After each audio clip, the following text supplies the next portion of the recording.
La seule chose qui c'est nous. On est sûr. Il va parler combien de temps, à votre avis?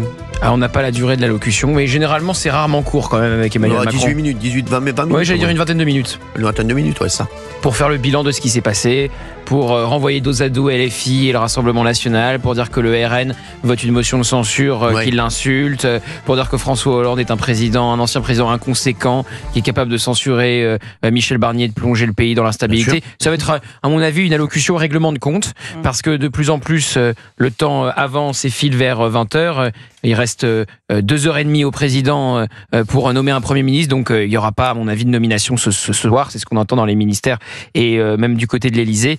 Donc pas de nomination avant ce soir, et donc les tractations vont continuer avec quand même un objectif, avoir un Premier ministre avant ce week-end, pour ne pas avoir Michel Barnier à la cérémonie de Notre-Dame, pour ne pas montrer un Premier ministre démissionnaire, un pouvoir politique qui vacille en France, parce que Donald Trump est là, ça joue aussi pour le président français, et il a envie de lui présenter un Premier ministre pleinement en exercice et pas un Premier ministre démissionnaire. Alors je vous confirme, parce que il y a beaucoup de messages jusqu'à 14h, 14h30, et là ça commence à disparaître un peu, à s'éteindre, ce qui voudrait dire qu'il n'y a peut-être pas d'annonce à 20h. Donc tu vas faire une émission gratuite demain. Tu vas faire une émission gratuite demain, c'est tout. Ça fait du bien. On est bien Marie. De toute façon, je suis pas sûr que vous méritez un cachet. Non, mais c'est vrai, ça s'est calmé là, oui. Bien sûr, oui, ça s'est calmé. C'est toujours comme ça, il y a des envolées sur un cas précis, parce qu'il a vu le président, parce qu'il a déjeuné ce matin, il a vu ce matin Bernard Cazeneuve, donc on s'envole sur François Bayrou, et tout ça va gentiment redescendre, et le scénario Bayrou va s'éteindre petit à petit. Exactement, voilà, c'est ça. Et vous ça veut dire que toi tu mises alors, moi, le cornu, s'il faisait tapis, voilà. Vous avez compris ce que je misais. Sur Bayrou, toi, moi je mise sur le Cornu à Matignon et une promotion de Bruno Retailleau. Mais on est d'accord que Bayrou, le Cornu, c'est les deux propositions qui restent aujourd'hui installées dans les possibles. Oui. Les deux. Oui, tu as raison. Le nom de Retailleau a un moment été évoqué, mais ça fâcherait à mon avis trop les macronistes. C'est pourquoi il y aura un juste milieu en mettant Sébastien Lecornu à Matignon et en mettant numéro 2 du gouvernement. Tu veux dire que Retailleau, Attal mettrait son veto ? Je pense. Et quoi si c'est Retailleau, pourquoi diriger le veto Mais la stratégie de Retailleau, c'est de dire je suis Premier ministrable. Donc quand tu vises Matignon mais que tu l'as pas, vous me donnez ce qu'il y a juste en dessous. Numéro 2 du gouvernement. Exactement. Ministre d'État. On est d'accord. Voilà. Bon, on est d'accord. Là, on l'entend moins, là, le D'Artigol. Ça y est. C'est-à-dire qu'on a commencé l'émission, François Bayrou était quasiment. Il était président. Il était même pas Premier ministre, il était président. Oui. Et maintenant, il est. Petite flamme. Il est redevenu maire de Pau, là. Ça y est. D'Artigol. Oui, on va voir. Quand on va voir, ça repart. C'est reparti. Non. En tout cas, il n'y a pas d'évidence, parce que s'il y avait une évidence, il serait nommé tout de suite, que ça soit Sébastien Lecornu. Il y a des compositions politiques différentes. Il n'y a pas de majorité absolue. Donc, même quand on additionne les Républicains, les macronistes, c'est une toute petite majorité relative. On l'a bien vu hier à l'Assemblée nationale avec la censure autour de Michel Barnier. Donc, ce n'est pas simple. Il y a les socialistes qui veulent se rapprocher des macronistes, mais pas tous. Donc, c'est toutes ces considérations à prendre en compte. Mais moi, je pense que la seule manière de s'en sortir, c'est de rester sur ce socle commun, avec l'assurance que Marine Le Pen ne censurera pas un Sébastien Lecornu, par exemple. Vous en pensez quoi, vous, Fabien Lecoeuvre ? Moi, j'en pense que il va nommer très vite un Premier ministre. Ça, j'en suis pratiquement certain. Parce qu'il ne peut pas refaire comme la dernière fois. Souvenez-vous, ça avait pris des semaines. 51 jours. On est d'accord. Et je pense qu'il va le faire très vite, parce que je pense qu'il a déjà le nom du Premier ministre depuis déjà 3 semaines. On vient juste de dire le contraire. Ouais. C'est vrai ? Oui. Moi, je pense le contraire. Mais il va pas nommer ce soir. Il peut nommer ce soir, je pense. Non. Demain matin, quoi. Demain matin. Mais ce soir, vous savez qu'il est au... Il est au 20h. Oui. Et donc, il va faire quoi? Mais vous croyez qu'il vient faire quoi au JT? Mais justement, c'est ce qu'on dit. Il va faire un bilan, il vient rien dire. Mais excusez-moi, ce serait pas la première fois qu'Emmanuel Macron ferait une allocution pour ne rien dire. Avec tout le respect qu'on lui doit. Mais non, il va faire le bilan, il va dire voilà, le gouvernement est tombé, c'est normal. Il va pointer du doigt la responsabilité du RN. Et de l'Assemblée sans majorité. Et de François Hollande. Oui, sans le nommer, vous verrez. Mais il serait intéressant de regarder les audiences.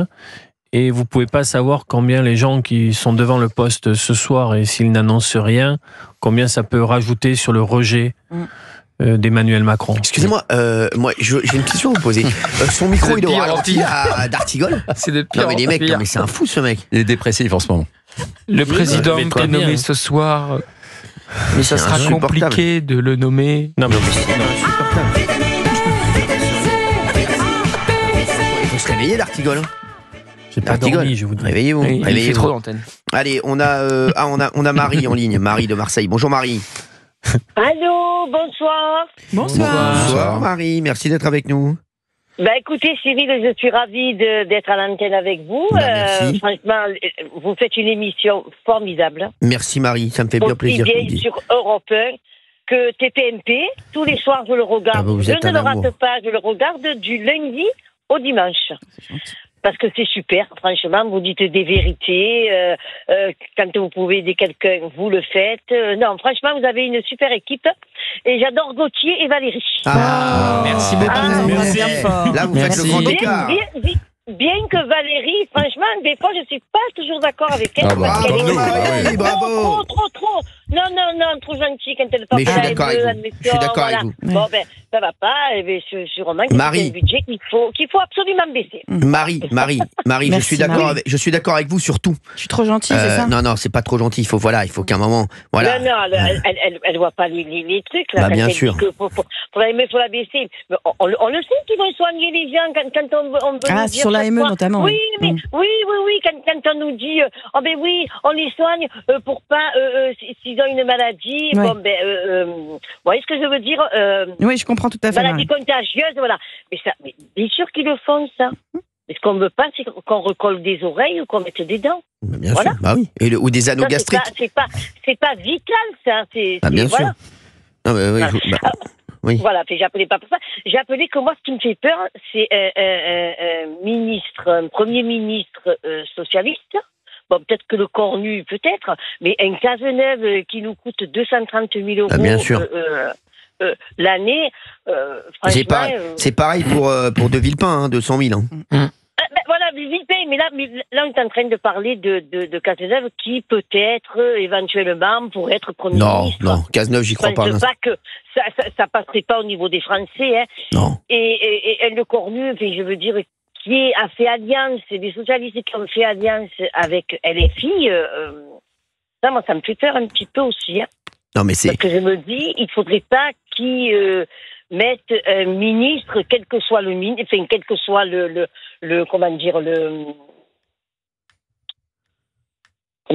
quel que soit le ministre, quoi, LFI, Non, mais il n'y aura pas de LFI au gouvernement, vous inquiétez pas. Il n'y aura pas de LFI au gouvernement. Non, là, ça c'est sûr et certain. Ça, j'espère. Non, même plus. Non, mais c'est sûr. J'espère parce que du fait qu'ils aient fait alliance, pour les députés. Non, vous inquiétez pas, ça, Marie. Là, vous pouvez dormir tranquille. Non, il n'y aura pas de député LFI au gouvernement, ça, vous inquiétez pas. Ah non, voilà, non, ça pourrait faire plaisir. Ça pourrait faire plaisir à notre ami Gilles Verdez de TPMP. Ah, mon Dieu. Mais non, mon Dieu, oui, c'est ça. Je l'aime bien, Gilles Verdez. Il a un grand cœur, mais franchement, des fois, il marche vraiment sur la tête. Il n'est pas dans la réalité des choses. C'est sa marque de fabrique, oui, voilà. Oui, je pense que c'est ça. Mais après, j'aime bien, je suppose qu'il a un grand cœur. Qu'est-ce que vous voulez dire d'autre aussi? Moi, je suis perturbée, d'être à l'antenne avec vous, là, ça me... Non, mais Marie, franchement, ne le soyez pas, on est très content de vous avoir, et franchement, ça nous fait bien plaisir. Et Marie, je vais vous dire, aujourd'hui, vous pensez qu'il va dire quoi, le chef de l'État, ce soir? Je pense qu'il va se défendre un petit peu de cette censure, hein. Mais après, on peut pas lui jeter la pierre non plus. Je veux dire, il a pas fait que des mauvaises choses. Je veux dire, il a baissé les impôts, il a levé les impôts, la taxe d'habitation. Je veux dire, ça a été avec des une choses taxe foncière qui a explosé. C'est explosé, d'accord, c'est explosé, mais moi je l'ai payé, la taxe d'habitation. Donc oui, mais elle se retrouve dans la taxe foncière. Donc c'est un peu en trompe-l'œil. Hein. C'est-à-dire que Emmanuel Macron a supprimé la taxe d'habitation, mais les maires ont fait exploser la taxe foncière. C'est vrai, comme notre maire à Marseille qui avait promis de ne pas l'augmenter, et dès qu'il est passé, il voulait l'augmenter à 14%. Et ben voilà, on est d'accord. Vous voudriez qui, vous, comme Premier ministre, vous voudriez qui, vous, Marie? Moi, je verrais Retailleau. Parce que je trouve qu'il a avancé. Il n'y a pas longtemps qu'il est ministre, et comme le disait la personne qui était avant moi, il a pas des noisettes entre les jambes. Moi, je vous le dis. Alors, c'est pas un écureuil. Non, mais c'est vrai. Non, mais Marie a raison. Non, mais c'est vrai. Et j'ai peur que selon qui on nomme, on a fait on a avancé d'un pas et j'ai peur qu'on recule d'un pas. Ah bah bien sûr, non mais c'est sûr. C'est-à-dire que voilà. si parce que franchement, Retailleau, il a fait des trucs. Après, attention, il peut pas tout faire parce qu'on lui met les bâtons dans les roues. Non mais si on a eu une censure pour faire partir Michel Barnier et Bruno Retailleau et qu'on se retrouve avec François Bayrou et quelqu'un de beaucoup plus mou à l'intérieur, je suis pas sûr que la censure ait été très bénéfique. Ah oui, je pense aussi. Oui. Dites-moi, Marie, est-ce que vous pensez déjà à 2027 ? Est-ce que vous savez déjà, vous, ce que vous allez faire en 2027 pour les prochaines présidentielles ou pas du tout ? Qu'est-ce que je vais faire ? Je suis quelqu'un de droite, c'est sûr. Vous n'avez pas d'idée pour l'instant. C'est-à-dire que si un Bruno Retailleau se présentait, vous voteriez pour lui ? Peut-être. D'accord. Peut-être. Ou lui, ou comme il s'appelle, l'ancien Premier ministre Édouard Philippe. Ah oui. Mais il faut quand même des gens qui ont un peu de poigne, là, parce que ce pays, c'est pas possible, là. Il n'y a plus de respect pour personne. Il n'y a pas de respect pour les enseignants. Les enseignants ne sont pas défendus. Non. Même à l'éducation nationale, il faut qu'ils fassent quelque chose, là. Il faut qu'ils mettent quelqu'un qui a un peu de poigne, là. François-Xavier Bellamy à l'éducation nationale, ça serait pas mal. Hein. Oui, c'est ça, oui. Oui, je suis d'accord. Qui ça ? Bruno Retailleau milite, par exemple, pour que François-Xavier Bellamy soit à l'éducation nationale. Exactement. Oui, voilà. Ce qui permettrait au LR de récupérer un ministère s'ils n'ont plus Matignon. Ouais, c'est... Exactement. Mais vous savez, Bruno Retailleau, il a prouvé une chose, et c'est pourquoi sa cote de popularité s'est envolée.